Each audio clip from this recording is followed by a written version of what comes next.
Steve Borthwick has named his 36-man England squad that are going to go head-to-head with the Southern Hemisphere giants in those November tests this year. Bring it on. Only feels like a moment ago we were in the middle of Rugby Championship and then July tests before it. And now already we can look forward to the end-of-year tests, the final international rugby of 2024. And it's going to finish with some absolutely massive matches, including those games that are at Twickenham. I'm not saying Allianz Stadium. I'm not doing it. It's Twickenham. Thank you very much. So yeah, lots to talk about. Who's been hard done by and should have been in the England squad? Who's lucky to be there? And who is going to be in the starting 15 and the matchday 23 for that first match for England against New Zealand in just a few weeks' time? All things that I'm going to cover on this video, and I invite you to do the same in the comments down below. And while you're there, give the video a thumbs up because it really helps. And hit subscribe if you haven't already. I would love it if I would earn your subscription. So there is Steve Borthwick's 36-man squad. No huge surprises, if I'm being perfectly honest. There's a few players that would be guaranteed to be in there that are not there. Tom Curry, Henry Slade, George Ford, Alex Mitchell. Those are fitness related. There's a couple of players that, and Alex Donbrandt would be another. There are some players who haven't been selected and other players have been picked ahead of them. And I mean, it's quite hard to look at a list of names there, isn't it? And kind of make sense of it. So what I've done is broken it down position by position so we can actually just go through this England squad and have a look at what's going on. Look under the bonnet and pick each position. And I'll go through the players that I maybe would have liked to have seen there that aren't as we go through position by position. But before I get into all that, let me just remind you about what the games are that are actually happening at Twickenham, not Allianz Stadium. Thank you. Yeah, England v New Zealand on the 2nd of November. That's going to be an absolute belter. And I want to be very respectful to Australia when I say this, a palate cleanser on the 9th of November. They'll end up going and beating England now, won't they? And I'll have egg on my face. People will remind me of that moment. The Australia game is the kind of the filling in a sandwich, but only the filling's on the outside. The big games in New Zealand and South Africa. That's what I'm trying to say. Starts with a bang and it builds up to South Africa on the 16th of November. I will be at Twickenham for that game. Already cannot wait. The world champions coming to HQ. Bring it on. And then the 24th of November against Japan, the last game. But really, that's going to be the game where all the lads who aren't involved in the first 3 games all get a run out. I would have thought. And on that, let's get into the squad. By the way, isn't it nice? Well, I can tell you as an England fan, it is nice to be talking about the players and be talking about who they're playing and the matches and how they might play and line up, rather than talking about big name coaches jumping ship and kind of negative stories or about financial woes of the club system. But oh, by the way, just on that, New Zealand on the 2nd of November, if you want to send a development team to Twickenham because you feel like that's the best thing for your nation, I won't complain. You can send your B team if you want, and I'm not going to have a whinge about it whatsoever. Anyway, moving on. Loose head prop. Let's go through position by position. And we have got Finn Baxter, Ellis Genge, and Joe Marler. Finn Baxter, we've got a 115 kilo baby playing for England, and I'm here for it. He did really well in July against New Zealand when Ellis Genge was out injured, and then Joe Marler became unavailable as well. So it was Finn Baxter and Bevan Rodd for that last test match. So good to see Genge and Marler back. Who will get the starting job? I would have thought it would be Genge or Marler, one or the other. Finn Baxter is a really good backup, but maybe he might push himself into the matchday squad. He did well in July, didn't he? Maybe he deserves it. Moving on to hooker, where there is one player out and one player in. Gabriel Ogre has been dropped in place of Luke Cowan-Dickie, who's had a couple of years where he's been blighted by injury. But before that, he was an absolute beast. And he's definitely a bigger frame.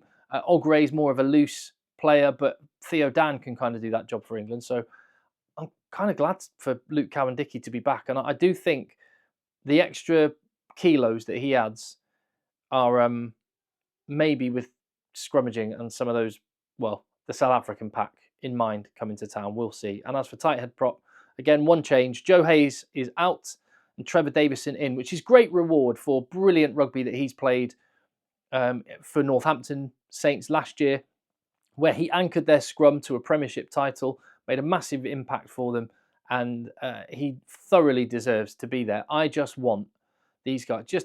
I don't care about their hands. I don't care about their engine.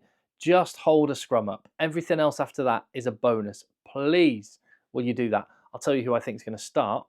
in all of these positions when I come to the team at the end. Second row, again, one out, one in. Ollie Chesham is back and fit, which is great to see. Charlie Ewells drops out. Itoje, Martin and Coles is the other three. And George Martin and Maro Itoje is a lock combination. Mwah! Chef's kiss. I love it. I cannot wait to see those go. Maro Itoje back in form. And George Martin, who, I tell you what, as I'll go through this, I'll mention a few as well. I think England have got a few contenders for the big awards at the World Rugby Awards.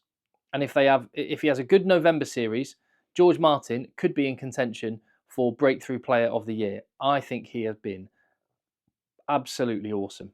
Love him as a player. He just smashes people. So looking forward to seeing that. In the World Cup semi-final against South Africa, he was absolutely monstrous. So yeah, I've got a lot. I'm generally, you might be picking up on this, I'm more confident about this England team and I'm happy about this England side than I have been in a long time. And a big part of it is we have got really good young players coming through. I've already mentioned Finn Baxter, Theo Dan, now George Martin, Ollie Chesham are another couple. And when you move to the back row, well, there's even more there. Because into the squad comes Greg Fisselout at number 8, Tom Willis at number 8, Tom Pearson plays across the back row mainly as a 7. And there you go. That's in addition to the 4 players that were already there. Looks like out-and-out 6s are Chandler Cunningham South and Ethan Roots. Out-and-out 7s are Sam Underhill, who's been resurgent in his form, and Tom Pearson. Ben Earl is a number 8 who can play 7, 2 out-and-out 8s as well. And remember the players that aren't there now. Ben Curry, not selected. Tom Curry, I think, is out. Alex Dombrandt is out. So those 3 players out. 3 new guys in. And selection-wise, well, I think it's going to be these 3 guys along the bottom. It's going to be Earl, Underhill, and Cunningham South will be starting. And then who on the bench? I will come to that in my team in a little bit. Let's move to scrum half then. Where Alex Mitchell made the jersey his own. But the mad thing is, and this is what it's about. International rugby is about when you get an opportunity, you take it. Well, that's just sport in general, isn't it? But Jack Van Portvliet was named in the England World Cup squad. He's back. He got injured, and so Alex Mitchell got called up and then became England's starting and automatic choice at scrum half. Steve Borthwick, in a funny way, Steve Borthwick was very lucky that Jack Van Portvliet got injured because Alex Mitchell got his opportunity that Steve Borthwick was never going to give him, and he took it. Maybe Jack Van Portvliet can do the same if he gets a start. Maybe Ben Spencer can do the same if he gets a start. In fact, the opportunity is there for whoever is wearing the number 9 jersey for England in that first match. Fly half, we know it will be Marcus Smith at 10 and Finn Smith on the bench. Happy days. George Ford is injured. Centre, you've got 2 guys retained, Ollie Lawrence and Fraser Dingwall. 2 guys coming in, Oscar Beard for Luke Northmore. And it looks like a total straight swap between the injured Henry Slade and Alex Lazowski, who is doing an exactly, very, very similar job at Saracens to what Henry Slade is doing at Exeter. Goal kicker, playmaker, wearing the 13 jersey and doing it very, very well. And it looked to me, and I thought he already had, thrown his lot in with Italy. But Alex Lazowski is back in the England fold and he thoroughly deserves that. That's brilliant to see. Who will get the starting job? Well, I think it's going to be a question. I'll come to this in the team. Does he continue Steve Borthwick with Ollie Lawrence at 12? I think he probably will. So the 13 jersey is open. Honestly, it's anyone's. Back 3. I think this is easier to pick who the starting side will be. If everyone's fit and available, it'll be Furbank at 15. It'll be Faye Waboso on the wing. And it'll be Tommy Freeman on the wing as well. Elliot Daly is the only change. He is back in the squad. And that's because he only missed the tour to New Zealand because he and his wife were having a newborn. So I hope the baby's all well. Elliot Daly's changed a few nappies since then. He's good to go. He's back in the squad. And Joe Carpenter of Sale Sharks drops out. Emmanuel Faye Waboso, by the way, while I'm talking about World Breakthrough Player of the Year, this guy. I think he's the favourite. You could say Wallace Satiti of New Zealand could be a shout. Maybe Cortez Ratimer. Yeah, another shout. Sasha Feinberg and Gomazulu. Yeah, all decent shouts. This guy has had more of an impact on the international stage than any other new player. Unless I'm forgetting someone, in which case, tell me. I think if he has a good November series, Emmanuel Faye Waboso, the World Breakthrough Player of the Year, which will be remarkable because last year was his first ever season of senior rugby.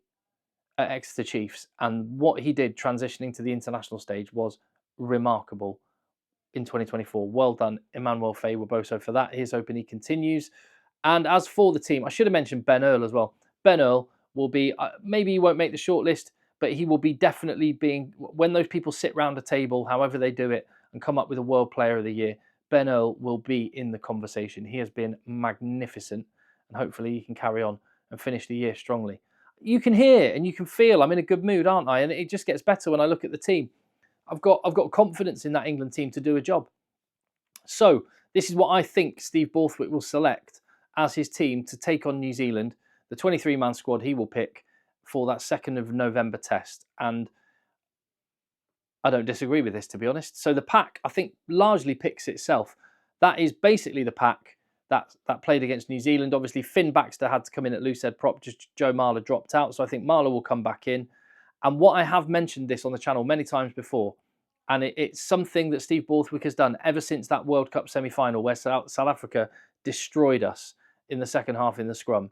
Ever since then, we have never seen, I don't think, Joe Marler and Dan Cole starting or being on the bench together. It's always one of them starting and one of them on the bench. And I'm absolutely certain, I was there in Paris that night when we got marmalised in the scrum and heartbreakingly lost the semi-final. I remember that. Joe Marler and Dan Cole did an amazing job starting and holding the South African scrum. But then when the bomb squad came on and when England's replacements came on, it did not go so well. So whoever starts, Joe Marler or Dan Cole, the other one will be on the bench. And I think it will be Will Stewart and Ellis Genge will be the other two, with Theo Dan on the bench. Could be Luke Cowan-Dickie. As for second row, Martin and Itoje, as I've already said, I love that combination. Ollie Chessum on the bench. He can slot in at blindside flanker, which is why I think it'll be a number 8 that gets picked on the bench, because Ben Earl can slot over to 7. So I think you need an out-and-out number 8 on the bench as cover. And every time I've seen Greg Fisselau, I have been massively impressed. Tom Willis, I'd be happy with that as well. I'm just going for Greg Fisselau at this moment in time. In terms of the back line, I think Ben Spencer has earned his opportunity. Can he take it? But like I said, what does Steve Borthwick want in his scrum half? What is he looking for? Because Harry Randall, I love the way he plays, and I'd be more than happy if England are trying to go for the jugular and play attacking rugby, go for Randall. If they want a good kicking game and play territory, Van Portvliet's your man, although Ben Spencer's box kicks are brilliant as well. I just think Ben Spencer is an all-round package, and much like Alex Mitchell, I want him to take his opportunity. Let's do it now, shall we? Fly half Marcus Smith.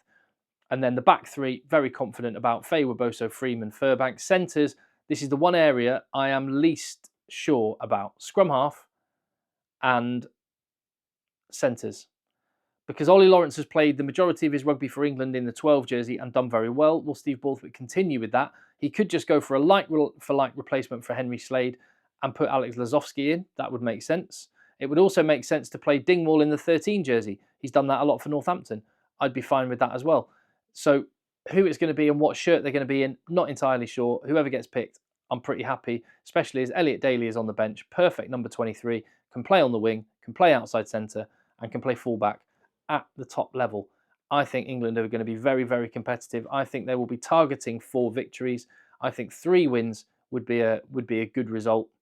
And that first game against New Zealand on the 2nd of November is going to be huge. Cannot wait. Tell me what you think. Leave your comments down below. Hit subscribe. Give the video a thumbs up. And the rugby's going to keep on coming. We've got Premiership, URC, and all these international squads getting announced. Never a dull moment. So check back in soon.